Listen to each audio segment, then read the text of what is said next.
너희는 너희 하나님 여호와의 자녀이니 죽은 자를 위하여 자기 몸을 베지 말며 눈썹 사이 이마 위에 털을 밀지 말라. 너는 내 하나님 여호와의 성민이라. 여호와께서 지상 만민 중에서 너를 택하여 자기 기업의 백성으로 삼으셨느니라. 21절입니다. 너희는 너희의 하나님 여호와의 성민이라. 스스로 죽은 모든 것은 먹지 말 것이나 그것을 성중에 거류하는 객에게 주어 먹게 하거니와 이방인에게 판 것은 가하니라. 너는 염소 새끼를 그 어미의 젖에 삼지 말지니라. 하나님의 말씀입니다. 하나님께 감사합니다. 네, 우리는 신명기 12장부터 하여서 하나님께서 그 백성들이 하나님 백성답게 어떻게 살아가야 되는가, 가나안 땅에서 살아가야 되는가라는 것 속에 상세한 규례들을 주심을 보게 되었습니다. 그렇게 상세한 규례들을 주신 이유는 무엇인가 하면 바로 그곳에는 그냥 가서 평안히 들어가 살 수 있는 곳이 아니라 이스라엘 백성들을 넘어뜨릴 올무와 함정들이 너무나 많았기 때문입니다. 우리가 대략적으로 살펴보면 12장부터 나왔던 이스라엘 백성들을 올무에 넘어뜨릴 함정들이 가나안 땅엔 무엇이 많았습니까? 곳곳이 우상천지인 곳이 바로 가나안 땅이었습니다. 그리고 또한 그 이방 민족들이 가나안 땅에 있는 그 원주민들이 섬기는 그들이 행하는 풍습들이 하나님 보시기에 다 가증하고 죄악된 것들이었습니다. 또한 우리가 13장에서도 계속 살펴보았었지만은 이스라엘 백성들을 직접적으로 눈에 보이는 이적과 기사를 통해서 가짜 선지자나 꿈꾸는 자들이 나타나서 그들에게 신기한 것들을 보여주면서 놀라운 일들을 보여주면서 우상을 섬기도록 그들을 유혹한다라고 말을 하는 것이었습니다.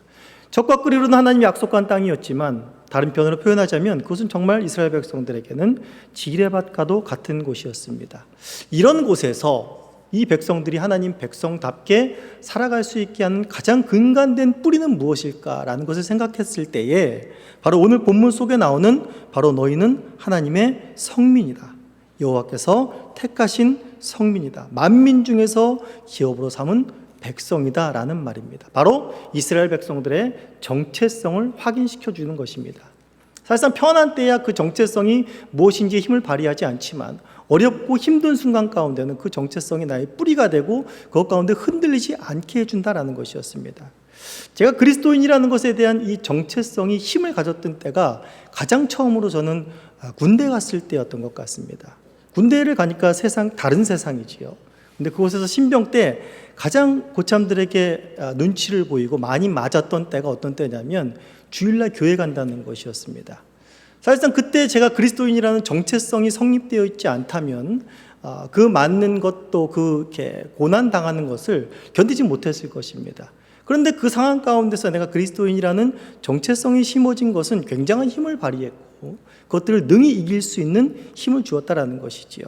바로 이 본문 가운데에서 여러 가지 가나안 땅의 유혹과 시험 가운데에서 너희가 여호와의 성민이다.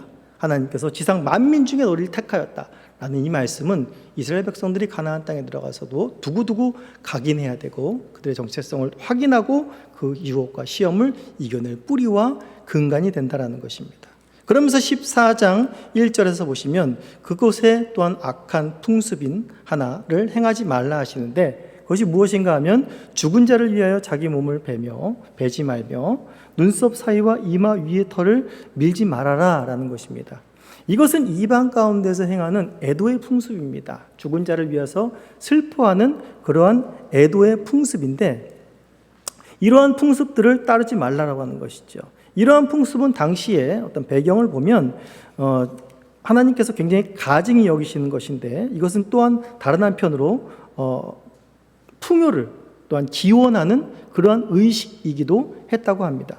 그렇기 때문에 하나님께서는 이방 가운데서 행해지는 이러한 일들을 용납하지 아니하셨고 그것들을 이스라엘 백성들이 따라하지 말라라고 하면서 너희가 누구인지 기억해라. 너희는 여호와의 성민이다 라고 말해주고 계시는 것입니다. 그러면서 이제 3절부터 길게 본문의 20절까지 이스라엘 백성들이 가나안 땅에 들어가서 먹어야 할 것과 먹지 말아야 될 것에 대한 음식에 대한 규례를 이제 말씀해 주고 있는 것입니다. 음식에 대한 것은 매일 먹는 것이고 우리의 육체를 지탱하는 가장 중요한 것인데 그것을 이제 하나님께서 규정해 주는 것입니다.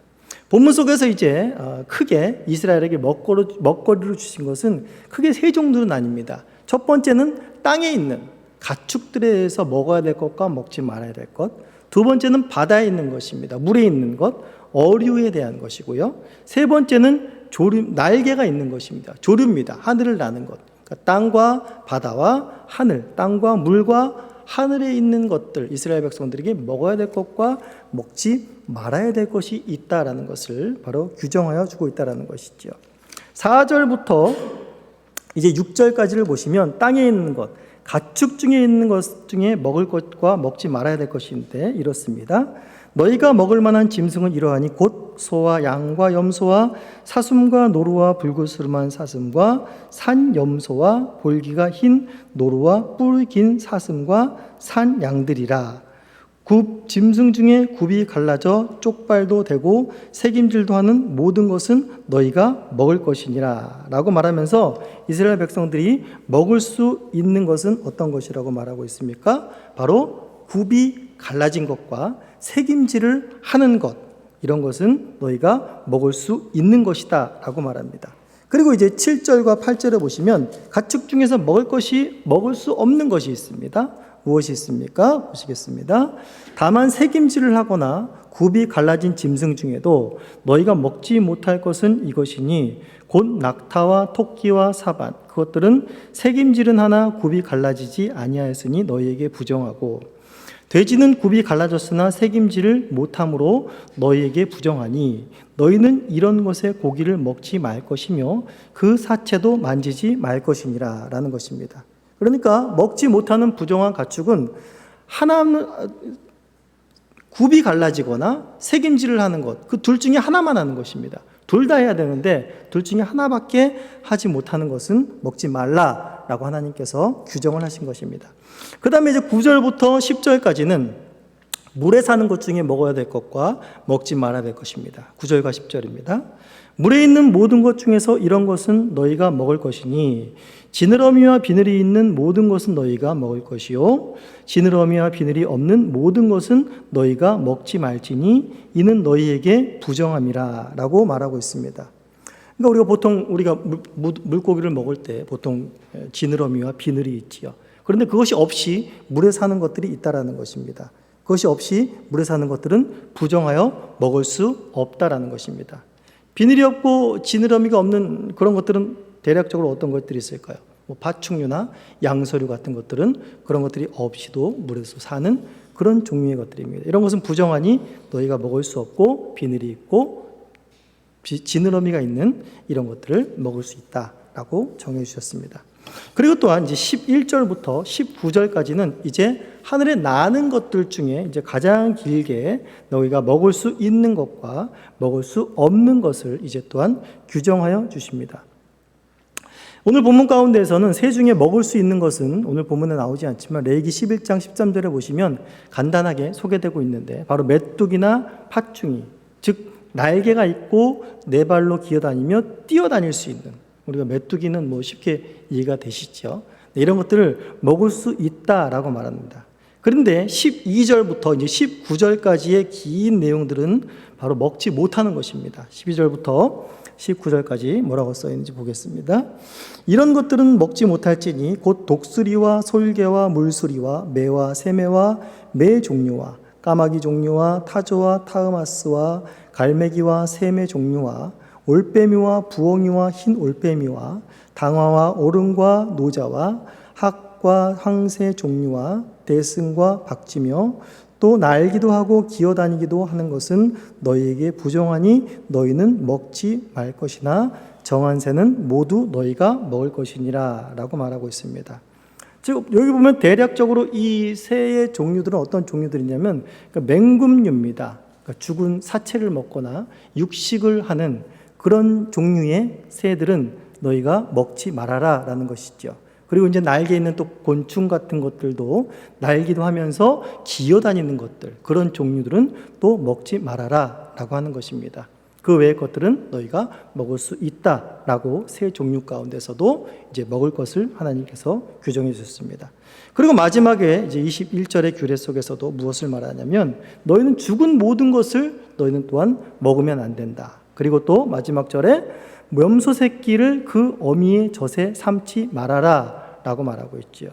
이 염소 새끼를 어미의 젖을 삼는 이런 풍습도 역시 이방의 풍습 가운데에 바로 풍요를 기원하는 이방의 또한 주술적인 풍습이 여기에 또한 담겨 있다라고 말합니다. 즉 이러한 방식을 따르지 말라라는 것이고, 또한 어미의 젖에 염소 새끼를 삼는 것은 또한 생명의 존엄을 해치는 그런 행위기에 생명의 주관자이신 하나님이 이를 허락하지 않으시는, 생명의 존엄을 지키기 위한 그런 하나님의 뜻임을 알고 또한 그렇게 하지 말라라고 정하신 것입니다.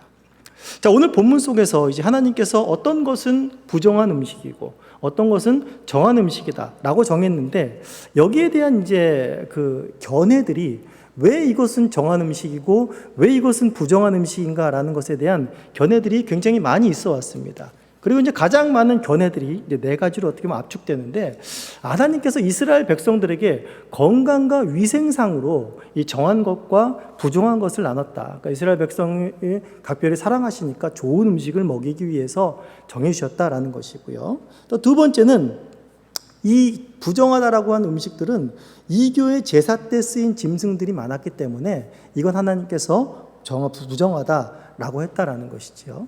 또 세 번째로는 어떤 이제 상징적인 해석들이 있습니다. 사실상 이 해석은 제가 청년 때에 처음 들었던 해석인데 굉장히 큰 은혜를 받았던 해석입니다. 대표적으로 이제 가축들에서 이제 굽이 갈라진 것과 새김질하는 것은 정하여 먹을 수 있다라고 했는데, 그것을 이제 상징적으로 해석하는 것입니다. 굽이 갈라졌다라는 것은 구약과 신약을 의미하는 것이고, 새김질한다는 것은 이 구약과 신약을 날마다 말씀을 되뇌이고 그것을 묵상한다라는 의미라는 것이죠. 그러니까 그래서 굉장히 정하다는 것이죠. 그래서 굉장히 큰 은혜가 됐는데, 사실상 이러한 해석을 뒷받침해 줄 만한 성경의 근거는 참 찾아보기가 힘듭니다. 굉장히 은혜는 되지만 그것을 이렇다라고 정하기에는 상당히 무리가 있는 해석이라고 볼 수 있습니다. 또한 네 번째로는 각 무리들이 특정한 표준을 갖고 있는데, 하늘에 사는 것들은 하늘의 특징, 땅에 사는 것들은 땅의 특징, 바다에 사는 것들은 바다의 특징. 쉽게 말하자면 바다에 사는 것, 물에 사는 것들은 대부분 이렇게 비늘이 있고 또 지느러미가 있지 않습니까? 그런데 그렇지 않은 것들이 있다라는 것이죠. 대부분 그런데 특출난 것들. 그러니까 이런 것들은 부정하다라는 것으로 일상 범위를 넘어간, 하나님이 창조한 것의 어떤 일상 범위를 넘어간 돌연변이 같은 것들, 이런 것들은 부정하다라고 하는 이러한 특징들입니다. 어느 견해가 맞는지, 어느 견해가 정확한 것인지는 아직도 정확히 규정 지을 수 없습니다. 왜냐하면 성경 속에서 명확하게 말해주고 있지 않은 것입니다. 가장 바른 해석은 무엇인가 하면 하나님께서 이리 정하셨으니 이것을 따라야 된다라는 것이 가장 정확한 성경의 해석입니다. 이것이 왜 그렇게 중요한 것일까요? 이런 것들은 다 무시해도 되느냐? 이런 것들도 물론 좋은 견해고 받아들일 만한 부분이 있는 것 같습니다. 그러나 가장 정확하게 성경이 말하고 있는 것은 하나님이 이렇게 정해 주셨다. 이건 정하다라고 정해 주셨고 이건 부정하다라고 정해 주셨다. 그러니 정한 것을 먹고 사는 것이 가장 복된 것이다 라는 것이 성경이 우리에게 요구하는, 성경이 우리에게 해석해 주는 것이라는 것이지요. 사실상 오늘 본문 가운데서 계속 강조하는 것이 무엇입니까? 너희는 여호와의 성민이다. 만민 가운데서 택함을 받은 나의 기업이다 라고 말하고 있습니다. 그렇다면 왜 이스라엘만 성민입니까? 왜 이스라엘만 거룩한 자입니까? 왜 이스라엘만 택한 자들입니까? 다른 나라들은, 다른 수많은 나라 백성들은 이스라엘 나라만 못해서 하나님께서 그렇게 했습니까? 어디서 그 근원을 찾을 수 있습니까? 이스라엘 백성들이 성경에서는 어느 민족보다 뛰어나서, 무엇이 특출나서 이들이 거룩한 백성이요 성민이다, 구별된 자들이다 라는 칭호를 받은 게 없다라고 말하고 있습니다. 모세가 계속해서 뭐라고 말합니까? 하나님께서 계속해서 너희 조상 때부터 너희들에게 은혜를 베풀었지만 너희가 계속해서 하나님을 배역한 자들이다, 그것이 바로 너희들이다 라고 말해주고 있습니다. 그리고 또 우리가 계속해서 모세가 말했죠. 너희가 다른 나라 백성들보다 수요가 많아서 그러는 것이 아니다 라고 말해주고 있는 것입니다. 그리고 사실상 이사야서나 선지서에 가보면 이스라엘 백성들, 유다 백성들을 향해서 선지자들이 뭐라고 책망하냐면 너희가 이방 백성들보다 더 가증하고 더 하나님 앞에 죄를 범한다 라고 그렇게까지 말하는 자들입니다. 그런데 하나님께서 그들을 택하셨다는 것입니다. 이유가 무엇입니까? 성경에는 단 한마디만 하고 있습니다. 하나님께서 그들을 사랑하셔서 택하셨다. 이것이 답입니다. 어떻게 그들을 사랑할 수가 있느냐? 거기에 대한 이유를 누가 말할 수가 있겠습니까? 우리가 사람을 보아도 저 사람은 정말 믿을만하게 생겼다라고 하지만 저 사람이 교회 다녀? 라고 하는 사람이 있을 수 있지 않습니까? 어쩌셨습니까?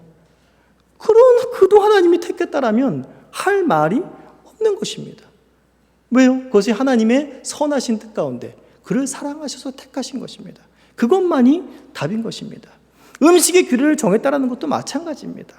왜 이것이 그런가 저것이 그런가를 따지기 전에 가장 중요한 명백하게 우리에게 하나님 말씀하시는 것은 내가 나의 선한 뜻으로 그것을 정하다 하였고 부정하다 하였느니라 이것을 먹으라 라는 것입니다. 그것을 받아들이는 것이 가장 복된 것이다 라는 것이지요. 그런데 오늘 본문 가운데서 더 중요한 것은 무엇인가 하면 하나님이 택한 이 성민에게 하나님의 백성에게 먹을 것 또한 구별하여 주셨다라는 것입니다. 먹을 것을 구별하여 주셨다라는 것이 이것이 그냥 매번 먹으니까 먹을 때마다 야 하나님께서 우리에게 구별하여 주셨어. 우리가 하나님의 백성이니까 이것만 먹어야 돼. 저거 먹으면 절대 안 돼. 이것만 먹으면서 이거에 감사해야 돼. 라고 하면서 어떤 압박과 스트레스, 저것도 먹고 싶은데 왜 저거 못 먹게? 이것만 먹으라 그래? 라는 어떤 스트레스로 다가오게 하는 거. 우리가 아이들 교육할 때 어릴 때 그러죠. 야, 기도해야지. 기도해야지라고 하는 율법과 규례 속에서만이 이것을 하나님께서 주신 것이 아니라는 것이지요. 이것을 구별하여 주신 하나님의 뜻이 얼마나 영광스럽고 복된가라는 것을 우리는 확인해야 된다는 것이죠. 사실 저는 이 본문을 보면서 다니엘서가 생각났습니다. 다니엘과 세 친구가 바벨론으로 포로로 끌려가지 않습니까? 근데 포로로 끌려갔는데 그들은 인재였습니다. 특출난 인재들이었고 그 인재들을 바벨론에서 포로로 끌고 가서 그 인재들이 이제 자신들의 충성된 신하들로 자신들의 나라를 발전한 사람으로 특출나게 그들을 택했습니다. 택해서 왕궁으로 데리고 가면서 그들에게 가장 먼저 한 것이 무엇입니까? 이제 일반 백성들과 다르게 왕이 지정한 음식을 먹게 했습니다. 이것은 무엇입니까? 너희들은 특별하니까, 너희들은 이제 내 백성이 됐으니까 내 소유다.